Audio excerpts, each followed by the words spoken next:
غیر ملکی سفارت خانوں اور قونصل خانوں پر حملوں کے غیر مہذبانہ واقعات پر عالمی تنقید کا سامنا کرنے کے باوجود ایران کے سپریم لیڈر آیت اللہ خامنائی نے محکمہ تعلیم کو طلباء کو سفارت خانوں پر حملوں کی تعلیم دینے کی ہدایت کی ہے۔ بی بی سی کے مطابق ایران کے رہبر اعلیٰ علی خامنائی نے وزارت تعلیم کو ہدایت کی ہے کہ وہ سن 1989 میں ملک میں ولایت فقیہ کے انقلاب کے وقت امریکی سفارت خانوں پر حملے کے واقعے کو تعلیمی نصاب میں شامل کرے اور اس واقعے کو ایران میں انقلاب ثانی کی حیثیت دیتے ہوئے سفارت خانوں پر یلغار کی تعریف و توصیف کی جائے۔ آیت اللہ علی خامنائی نے یہ انکشاف بھی کیا ہے کہ سن 1989 میں تہران میں قائم امریکی سفارت خانے پر حملہ اور کئی ماہ تک سفارتی عملے کو یرغمال بنائے جانے کی ہدایت بانی انقلاب خمینی کی طرف سے دی گئی تھی۔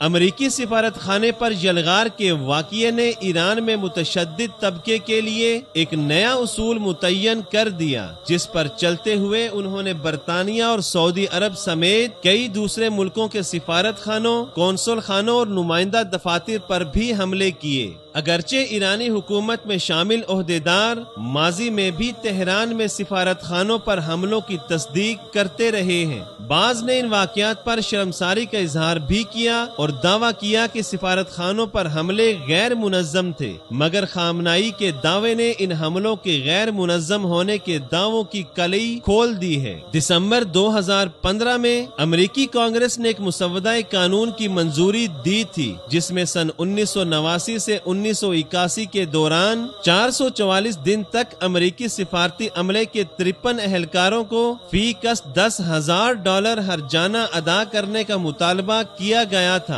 مجموعی طور پر یہ رقم $4.4 ملین بنتی ہے۔ اسی قانون کے تحت سفارت خانے میں یرغمال بنائے گئے امریکیوں کے اہل خانہ، بیگمات اور بچوں کو $6 لاکھ ادا کرنے کا مطالبہ کیا گیا۔ حال ہی میں علی خامنائی نے ایران میں امریکی سفارت خانے پر بلوائیوں کے حملوں کی مناسبت سے منعقد تقریب سے خطاب کے دوران اس دن کو قومی دن قرار دینے کے ساتھ ساتھ کہا ہے کہ حقیقی معنوں میں امریکی سفارت خانے پر یلغار ایران کے نوجوانوں کا دن ہے۔ ایرانی حکمرانوں کے اسی نوعیت کے بیان ایران کے نوجوانوں کو تشدد پر ابھار رہے ہیں۔ یہی وجہ ہے کہ دنیا بھر کی خانہ جنگی کے پیچھے ایران ہی نظر آتا ہے۔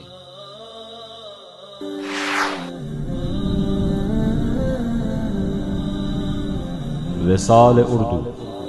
حق کا راہی